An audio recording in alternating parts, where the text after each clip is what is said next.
So you believe that the likes of the Knights Templar were hiding certain things from the human race from a certain time? Yes, absolutely. And what do you believe that they were set up to hide then? Well, the Holy Grail being one, many artifacts from the crucifixion. Right. One of the most important is the knowledge that accompanies this whole subject. The Knights Templar were actually the sovereign military order of Christ. Mm-hmm. Now, one of the founding reasons for the Knights Templars was to take that knowledge and keep it hidden from mankind until the time of Jesus' return. Right. Whereby that information will be given to everybody, similar to how it says in the Bible. Would you include the Ark of the Covenant in this? Yes, it's part of the hidden information. Right. Absolutely. And are these? Do you believe that these artifacts are involved in creating energy, or? I believe that the Ark of the Covenant was a capacitor, yes, that drew energy out from the atmosphere. Right. And turned it into electricity. Right. I mean, that sounds very similar to John Searle's SEG generator. Absolutely. So it's something along those lines, you think, that is inside the Ark of the Covenant. So it's advanced technology. Yes, absolutely. Right. Developed by who? That's a very good question. I'm not sure if I know the answer. Right. But, all right, but probably, but not mankind though. No, not it's Homo pre-mankind. sapien. Mankind, yeah. Right. Okay. Now let's just talk about the pyramids for a second, because you know I've believed for many years that the pyramids are not there for aesthetic purposes, that they have a function. They are some kind of machine. When you look at the way that some of the stone channels are cut inside, and the way that the stones interlock, and there's so many channels in there, which they're obviously not walkways because they're too small. The list goes on and on and on and on as to why they appear to be a machine. Yes. Now, just describe for us what the pyramids, because you described this for me last night very eloquently, what the pyramids would have looked like when they were built, including what was on the top, which is a key part of this. Quite literally. Yeah. Well, when the pyramids were in their prime, shall we say, they were encased in marble, polished marble. Yeah. Now, if you imagine you go into the desert and you see the heat rising off the desert floor, what you'll actually see is a reflection of the sky. Yeah. So if you were looking at an actual pyramid from a distance in Egypt when they were in their prime. The Giza pyramid when it was built, yeah. For an example, Yeah, not yeah. just that, but many others. All right. What you would actually see from a distance is, as the heat was rising up, you wouldn't be able to see the land, and as the sides of the pyramids were all finely polished, what you'd get is a reflection of the sky. Right. So you wouldn't see the pyramid itself, Yeah. but you would just see the capstone, which is the key to the pyramids, on just sitting in the sky. It would look like it was floating in the air. Beautiful. You wouldn't. Pretty incredible.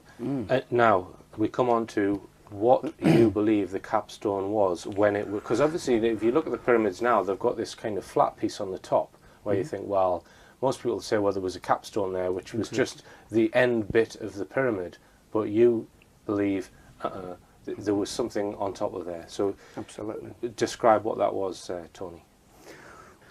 We always see, even on the dollar bill, you've got the missing capstone of the pyramid. Which generally has a little gap. Absolutely. Which people say signifies the them and us. They have the all-seeing eye, or they have the knowledge, and the masses don't. I guess it's sort of That's pretty much correct, but it goes way, way beyond that. None of the pyramids in the world at the moment are finished, as it were. In other words, they're not complete. They've all been desecrated, destroyed, blown up, anything to get rid of the information. To stop them functioning as their original... As they were originally intended. And this thing on the top is the key to its function. Absolutely. So, describe it physically, and then we'll show an image on the screen when you're describing it, what you believe the top of the finished pyramid was. What the information that I gained from this particular gentleman that we met, and it actually correlates now, having done lots and lots and lots more research into it, was that one of the pieces of technology that was hidden was the Holy Grail, together with many, many other things. And it turns out that the Holy Grail is in fact a Merkaba with a gold Merkaba. A solid gold Merkaba. Solid gold Merkaba. Now, if we consider a tetrahedron, which is a triangle, an equilateral triangle in 3 dimensions, Absolutely. with another tetrahedron inside it, that's essentially what a Merkaba is. It's a geometrically perfect sort of shape. Absolutely. It resonates with the energy of creation itself. Right.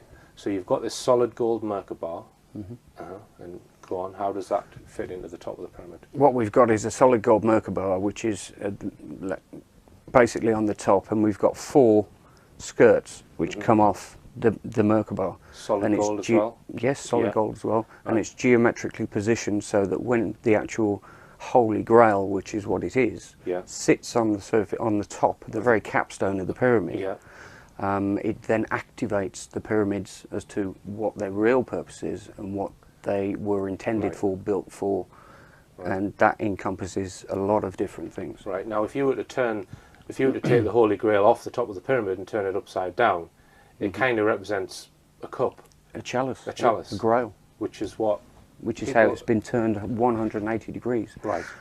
Now, okay, so how does that then activate the pyramid? Not only are they aligned to mirror the stars, they're also aligned to true north, which is the energy fields. I mean, everybody can accept that we have this thing called the atmosphere that goes around the globe itself. We've got a North Pole and a South Pole, which creates an energy field. Magnetosphere, or the Earth's magnetosphere. Stratosphere, you know, atmosphere. They're all different layers of the same onion, if you like. But they all come out of the North Pole and go in through the South Pole, for example. Now, so what we've got are the pyramids that are sat in certain positions, aligned into the actual grid, facing directly mirroring the star systems. So we've got something here, and this something is, well, yes, you know, they are connected to energy lines. Well, yes, they are actually reflections as above, so below of the Orion star system, or Orion's belt. So there must be some kind of reason for that, mustn't there? Right, yeah. Well, the reason for that is that what you do when you complete the pyramid, i.e. put on the capstone, and this is the one, you connect the whole grid. Right. You connect with the magnetosphere, you connect with the Earth's energy ley lines, you connect with the cosmic energy which is coming out through the whole solar system. You've got a black hole in the centre of the solar system, and these waves actually come off and go through space, through the centre of the universe. So what you're doing on multiple levels, you're connecting in with the energies of the Earth, the cosmos, and the key is the energy of creation. Right. Because what this Merkaba actually does is it channels, again, the Merkaba is set onto the Holy Grail in a given position, so that when it's put onto the pyramid, it automatically seats itself into the right position. Yes. And what that does is it's the key to bring in the energy of creation down from the cosmos and into the Earth's energy grids. So you're bringing in heaven down through the pyramid into the Earth. Now, what about non-religious people here, Tony? They'll, as soon as you say the word heaven, the above. People who want to describe it in purely scientific terms, are you talking about actual energy, as in physics? You know, like work energy coming down through this Merkaba into the Earth, or, I mean... Let me explain it this way. If I'm constructed of atoms. Those atoms initially were in one form. Let's call it, they were in potatoes, in meat, in food that I've eaten, and stuff like this. I started out as a baby this big, and I got bigger and bigger and bigger because I was absorbing energy, absorbing food, water, whatever. Now that came from somewhere else, which came from the sun, and came from vegetables, and came from animals, which are also grazing on energy. So energy is in fact matter, and all matter came originally from above, as in the sun. So people can accept that the sun makes plants, we eat the plants, we get the energy, we grow bigger, so we absorb energy. Right. And it's exactly the same as the Earth. The Earth absorbs energy from the sun, we can all accept that.